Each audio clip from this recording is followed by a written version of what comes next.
Unfiltered Podcast Friday. How you guys doing? I'm your host, of course, Ernest DJ Christian, coming to you live. Matchman shirt in the house, of course. A lot to talk about today, of course, on today's show. First off, last night's game, Steelers and Panthers. The Steelers are back. We'll get to that in a second, about where they stand now going forward, as they're now 6-1, and they're peaking at the right time as we're right now at the second half of the season. We have new updated MVP odds in the NFL. I'll break that down. I kind of agree most with what they I think it was OddsShark that actually put it out. Actually, the odds, I agree with most of what they said according to the odds. I have issue with maybe one or two things there. And my gambling picks of the weekend too, of course. My NFL gambling picks, which I'm rolling by the way this year on my picks. Last week, of course, went 4-1. We'll have some more picks for you. And by the way, last night's game was 4 to picks, just for the record. So I'm 1 already to start the week. So yeah, I'm dominating. Respect the picks. Respect the picks. The Bucks destroyed the Warriors last night, and this is going to be interesting. I think LeBron leaving the East made the Eastern Conference much more interesting, in my opinion. And of course, finally, Florida. I live here, so I'm part of the. I guess I'm part of the problem. I guess I'm not really part of the problem, but recounts in both the Senate and the governor race. We'll get to that and talk about that in just a second. Let's talk about last night's game, Steelers-Panthers, which I was looking forward to watching last night, number one. And it was competitive for the first, maybe 10, 15 minutes. And then Pittsburgh ran away with it. Cam Newton had a big turnover in the first quarter. And after that, it was game blouses. To me, it's just simple. And for weeks I've been saying, the Steelers have been playing much better the last couple of weeks. I've been on the fence about the Steelers in terms of where they're going and where they're at in the AFC. Are they a Super Bowl... are they in my Super Bowl tier, number one? I have my Super Bowl tiers, and I think last time I did update my tiers, it was 7 teams. And I had the Patriots, Chiefs, the Chargers, Rams, Saints, Eagles, whatever. I'm there now. The Steelers are back. They're in my tier. They're back in my Super Bowl tier. Which I'll probably, at the end of this weekend, I'll probably have an updated tier, whatever, rankings for that, whatever. But the Steelers are back. And, I mean, after last night, you win a game in a short week against a quality team in Carolina who's playing really good football up to this point. And you not just beat them, you pretty much dominate them. I mean, you dominate them 50-21. They're back. And I gotta be honest with you. We keep hearing all the Le'Veon Bell stuff. The Le'Veon Bell's coming back. And Le'Veon Bell's coming back during the bye week. He never shows up. And Le'Veon Bell's coming back next week. He never shows up. And then you have Le'Veon Bell with the stupid little upside-down tweet he did a couple days ago. And, which is, first of all, I don't know how the hell you could pull it off. I tried that a long time ago, and it never worked for me. But I think right now for the Steelers, they're rolling right now to a point where I think, as good as Le'Veon Bell is, and he's great, as good as he is, right now in this moment, as well as the Steelers are playing right now, I think Le'Veon Bell right now could be more of a distraction than a benefit, especially when you consider the fact that James Conner's playing great football. Now, he did get hurt last night. We'll see how that works out with the injuries, see what happens there.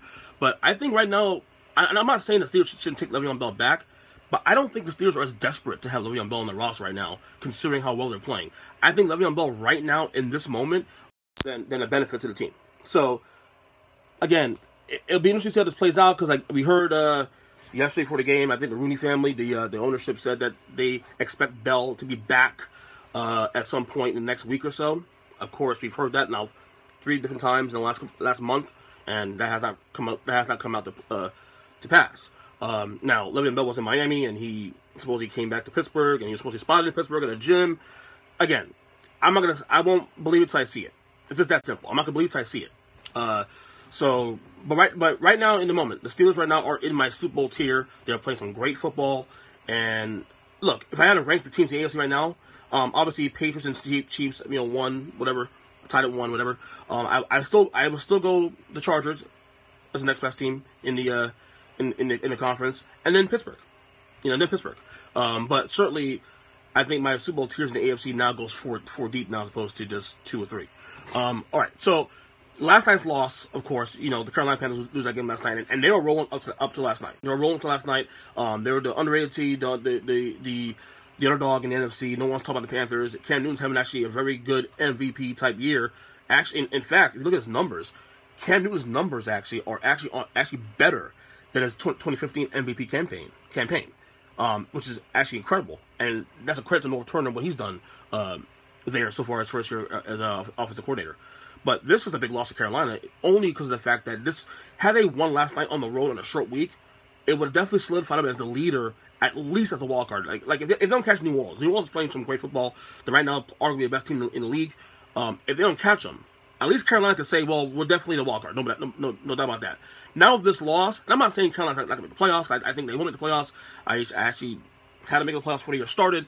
But this loss actually does sort of, puts a little pause to some things a little bit. And the NFC right now, the wild card race, you have obviously teams that are fighting for divisional spots, but also can fall to wild card spots as well too as the year ends.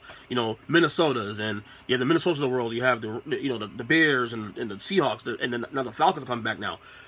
Carolina could have really used another edge last night had they won against Pittsburgh. But again, short week, it's a lot to ask for, but to get blown out on national television is not a good look for them.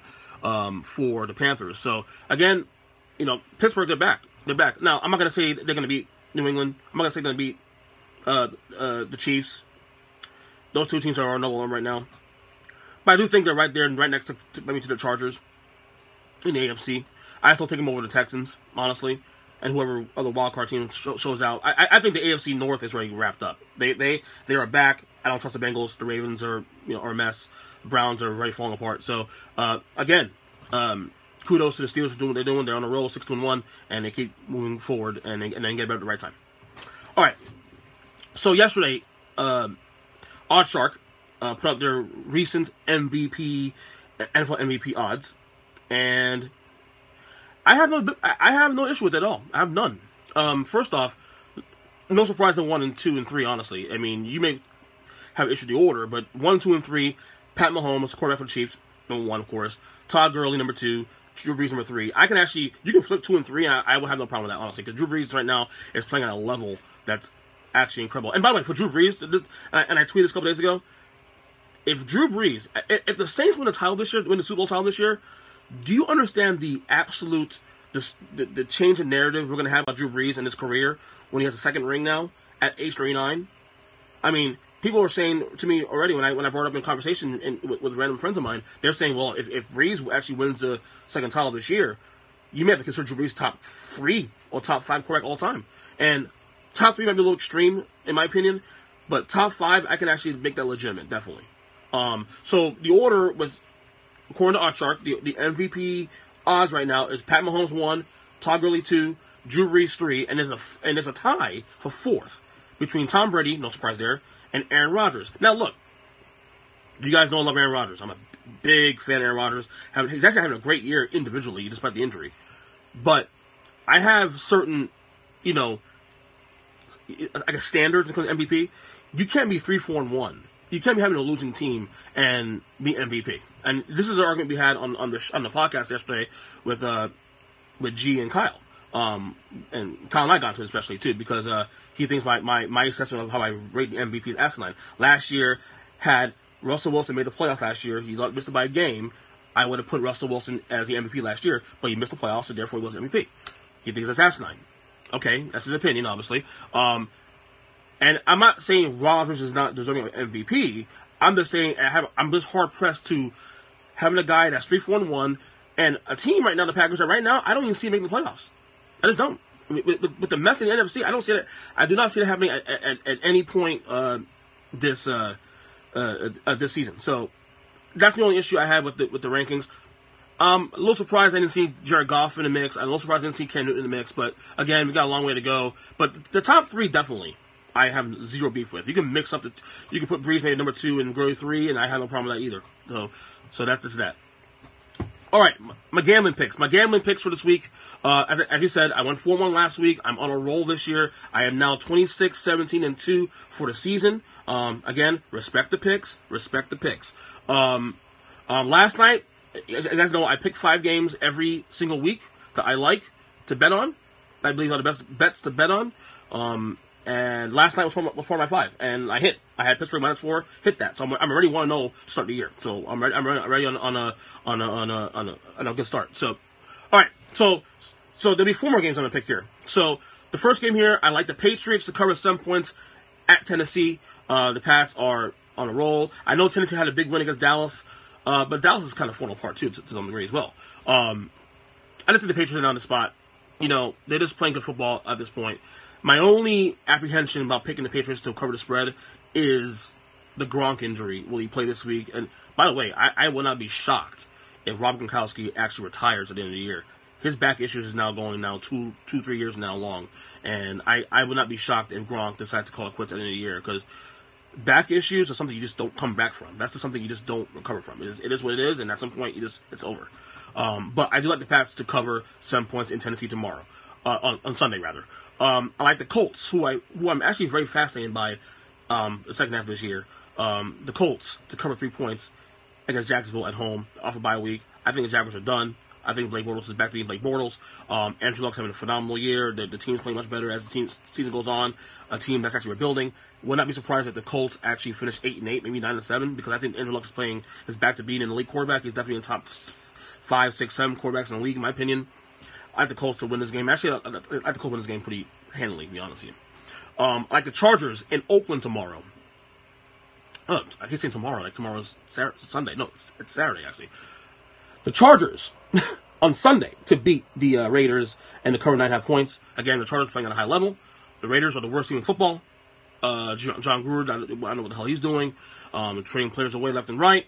And I think the Chargers are just ripe, and they got to stay in the race to at least have a chance to win the division, as they're only a game behind the Chiefs in the AFC West. I like them to cover 9.5 points. And finally, I like the Eagles on Sunday Night Football to blow out. You heard it first. To blow out the Dallas Cowboys. I think the Eagles are going to make their surge back to the top of the NFC East now. I think Carson Wentz is playing great football. Even though they're 4-4, I do think the Eagles will start a massive run. And they got Golden Tate now off a bye week also too at home. Dallas Cowboys meanwhile are starting to fall apart. I like the Eagles to definitely win and cover 6 points and to dominate on Sunday Night Football. And that's just that. All right, last night the Bucks. NBA talk. The Bucks destroyed the Warriors last night. And look, obviously, obviously we should be somewhat surprised at the result of the game. The Warriors are the champs, and the fact they gave 134 points is actually pretty asinine. But all I want to say is this for the Bucks. I told everyone before the year started, when I did my rankings before the year started, who I think was playoff teams would be in the East in terms of the order. I told everybody I had 1 Boston, 2 Toronto, and 3 Milwaukee. People thought I was crazy saying that. What was Philadelphia? No, I said I think Milwaukee is going to take a next step this year. I told everybody the Bucks were going to be a problem this year.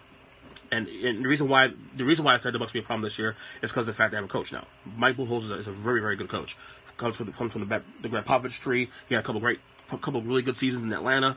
And now the Bucks are 9-2 and they're dominating. And Giannis is having a phenomenal year, definitely MVP candidate. And for the record too, the East is kind of fun without LeBron. I'm not gonna lie to you, because even if the Cavs or the Heat, whatever team LeBron played on in the past, were to somewhat flail in the middle of the pack, like last year with the Cavs, for example, you always felt like LeBron took the air out of the room, because at some point LeBron would just, LeBron was going to make it, in the playoffs, take care of business. Well, now that LeBron's gone to the West, the Eastern Conference now is such an anomaly, because Boston, while they won last night against Phoenix, they're still struggling. Although I do think they'll get together. I think Boston will get together. Celtics fans don't get mad at me, because I think you guys will. I know, because number one, I picked y'all to win the title this year, just for the record. But they are struggling right now at the gate. But I thought Philadelphia would actually come back to the pack a little bit. The depth is gone. I don't trust Embiid to stay healthy, although he has done so far to start the year. And Toronto, Kawhi has been phenomenal too. Obviously, the number 1 team in the East. But Milwaukee is a team I said, I think with a coach now and a stabilizing force and some good talent and length and all that, I thought the Bucks actually are going to be a team to be reckoned with. And now the Bucks are a problem. They just walked into Golden State on national television and beat the living shit out of them. I mean, it's just that simple. And now they're 9-2 with Coach Bud, and I think things are going to be. I think honestly the Bucks are going to be a problem going forward, and that's just that. Finally, before I go, because it's Friday, I want to take a nap. My kid is at school. Got picked from school a little bit. Florida, a recount. I believe I think there's a recount going on between both races, the governor and the Senate race. Why can't Florida why can't us Floridians get our shit together? I don't know. And again, it's polarizing now, because everybody, all the GOP people, lovers are like all pissy because, why are we counting votes here? It should be over. And meanwhile, you have the Democrats, saying that these votes have been counted. Look, if their votes have been counted, they got to be counted. In discussion. And what I'm annoyed about one thing else is people on the right, for example, saying that, Why you count votes? Why are you recounting for? Because if the shoe's on the foot, you guys would want to have a recount as well too. Because that's simple. So I know. It's just sad. I was not necessarily in favor of the results on Tuesday night. And look, if there is something going on that needs to be recounted and it should be recounted, it should be recounted. That's it. Without any, pushback. But it's, again, Florida is always in the mix of this bullshit. Every fucking cycle is always Florida. Florida, and I live here. That's the worst part. So, anyway, get at me on Twitter, of course. You see me on Easy Christian 7 on Twitter. Earth Speaking Filtered. This show, of course, will be on the podcast feed by an hour. You guys have a good weekend. I'll probably check in maybe Sunday morning, because I don't have to work on Saturday night. But my playoff 4, of course, which the committee stole from me because I had the same playoff 4 this week before they even put it up. Which is okay. I'm being facetious because, of course, this year's playoff fall is actually pretty easy. This week's playoff 4 is very easy. Alabama, Clemson, Notre Dame, and Michigan. Come on now. Anybody doesn't have that 4 is an idiot. So anyway, talk to you guys later. Love you guys. You have a great weekend, and we'll see you, if not during the weekend, on Monday. Love you guys. Take care.